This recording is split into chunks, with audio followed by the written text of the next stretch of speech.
Bonsoir à tous, bienvenue dans le Journal de l'Afrique et voici les titres. Le procès historique de Pascal Simbikangwa se poursuit à Paris. Ce Rwandais accusé de complicité de génocide a tenté de minimiser son importance au sein des services de renseignement. Vous verrez comment ce procès premier du genre en France est suivi et accueilli à Kigali. 8 mineurs sauvés, 9 toujours portés disparus après un incendie dans une mine d'or près de Johannesburg en Afrique du Sud. Alors que sur le front social, les négociations ont été interrompues entre patrons et mineurs dans le secteur du platine.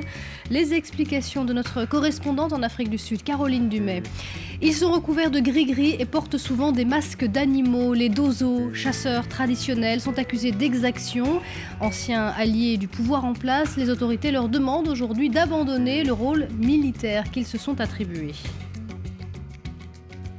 Il n'était qu'un simple agent des services de renseignement militaire et n'avait aucun pouvoir de décision. Voilà le message que Pascal Simbikangwa voulait faire passer aujourd'hui, au deuxième jour de ce procès historique consacré à l'analyse de la personnalité de cet ancien capitaine rwandais accusé de complicité de génocide, le premier Rwandais à comparaître en France pour de tels faits.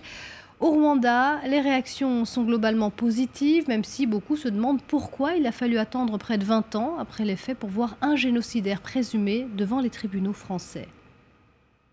À Kigali, de nombreux Rwandais ont manifesté leur satisfaction depuis le début du procès en France de Pascal Simbikangwa. Nous, Rwandais, sommes très contents de voir que les acteurs du génocide sont poursuivis, où qu'ils se trouvent.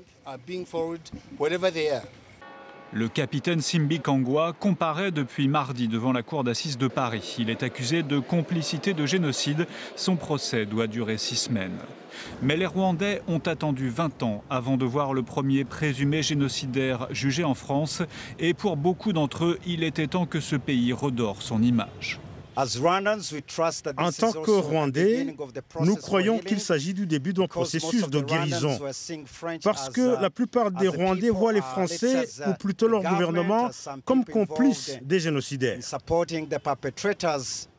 Le ministère de la Justice aussi s'est demandé pourquoi il a fallu 20 ans à la France pour juger le premier Rwandais soupçonné d'avoir participé au génocide, alors qu'un certain nombre se trouvent sur son sol. Dans ce pays, il y a beaucoup de personnes qui sont soupçonnées d'avoir commis ces crimes. C'est vrai que les enquêtes ont toujours eu lieu, mais les enquêtes qui prennent quand même 10, 15 ans, 20 ans, à certains moments, on a l'impression qu'on ne fournit pas les efforts nécessaires pour aller jusqu'au bout.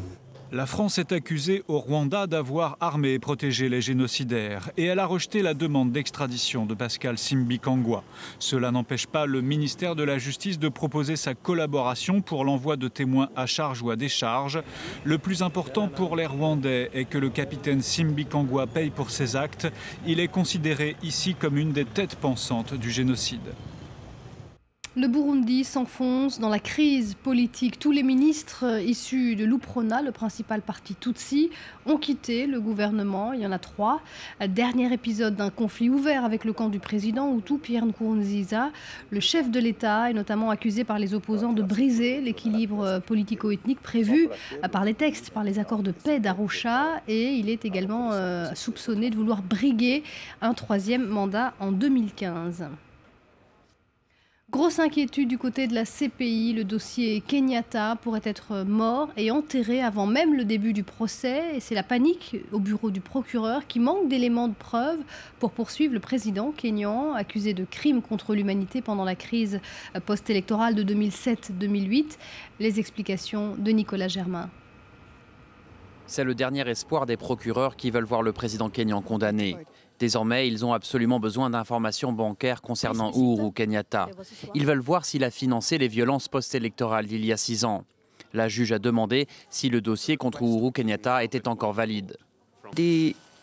Cette information bancaire, ces mouvements de fonds, pensez-vous que c'est assez pour étayer votre accusation? Si on ne nous donne pas cette information bancaire, je dois vous dire que la chance d'obtenir des éléments de preuves efficaces est infime. Les procureurs sont furieux car Nairobi refuse de révéler ses données bancaires. Les avocats d'Ohuru Kenyatta, eux, affirment que le dossier contre leur client s'est désormais effondré. Si cela arrive, ce sera un nouveau coup dur pour la CPI. En 11 ans, elle n'a prononcé qu'une seule condamnation contre le chef de milice congolais Thomas Lubanga. Les pays occidentaux sont partagés sur le cas du président kényan. D'un côté, ils ont toujours soutenu le projet de la CPI, mais de l'autre, ils veulent garder de bonnes relations avec Nairobi, un allié clé dans la lutte contre les djihadistes Chebab en Somalie.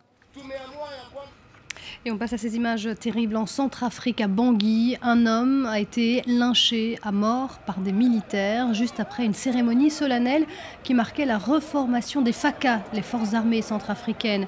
Les hommes en uniforme, rejoints rapidement par une foule de civils en colère, s'en sont pris à un individu accusé d'être un ancien rebelle. Après l'avoir roué de coups à mort, ils s'en sont pris à son cadavre. Une attaque à la bombe en Libye. 12 enfants ont été blessés ce mercredi dans une école primaire de la ville de Benghazi, dans l'est du pays. Un engin explosif a été jeté par-dessus le mur d'enceinte de l'établissement au moment de la récréation. En Afrique du Sud, 9 mineurs sont toujours portés disparus au lendemain d'un incendie dans une mine d'or tout près de Johannesburg. 8 d'entre eux ont pu être sauvés ce mercredi. Caroline Dumais, notre correspondante en Afrique du Sud, nous explique où en sont les opérations de secours particulièrement difficiles. On a sauvé 8 mineurs aujourd'hui, mais il en reste encore 9 dont on n'a plus aucune nouvelle. Et le problème, c'est qu'on ne sait pas du tout où sont ces mineurs. Ils sont sous 1700 mètres de gravats et on espère qu'ils sont en fait trouvés refuge dans ce qu'on appelle les baies de secours, dans la chambre de secours, où ils pourraient avoir accès à de l'eau, avoir accès à des médicaments et où ils pourraient être en sécurité pendant encore quelques jours. Mais personne ne sait, il n'y a aucune nouvelle de ces 9 mineurs portés disparus. Et Caroline, est-ce que les mines en Afrique du Sud sont particulièrement dangereuses? Est-ce qu'il y a de nombreux accidents de ce type? Bizarrement, c'est pas plus dangereux qu'ailleurs. On en parle beaucoup, mais c'est pas plus dangereux qu'ailleurs. 112 morts l'an dernier, comparé à 270 morts il y a 10 ans. On a fait énormément de progrès dans la sécurité des mines en Afrique du Sud. Et les spécialistes vous expliquent qu'on a fait plus de progrès qu'ont fait les États-Unis, l'Australie ou même le Canada. Donc finalement, il y a d'énormes progrès dans la sécurité des mines, mais c'est vrai, 112 morts, c'est encore beaucoup. L'objectif est évidemment d'avoir aucun blessé et aucun mort dans le travail des 500 000 mineurs sud-africains. Alors le secteur minier est touché par de très nombreuses grèves. Il y en a dans le secteur du platine notamment. Est-ce que la sécurité dans les mines fait partie des revendications des mineurs ? Oui et non. La semaine dernière, j'étais à Marikana. On a bien sûr invoqué la sécurité. Mais aujourd'hui, ce qui bloque, c'est évidemment les salaires. Vous savez, les syndicats veulent un salaire minimum de 12 500 rand, qui est trois fois le salaire minimum d'aujourd'hui. Les propositions qui ont été faites par le patronat de 7 à 9% d'augmentation leur semblent tout à fait insuffisantes. Et ce soir, on a appris que toutes les discussions sont ajournées. Donc, c'est l'impasse totale dans les mines de platine en Afrique du Sud.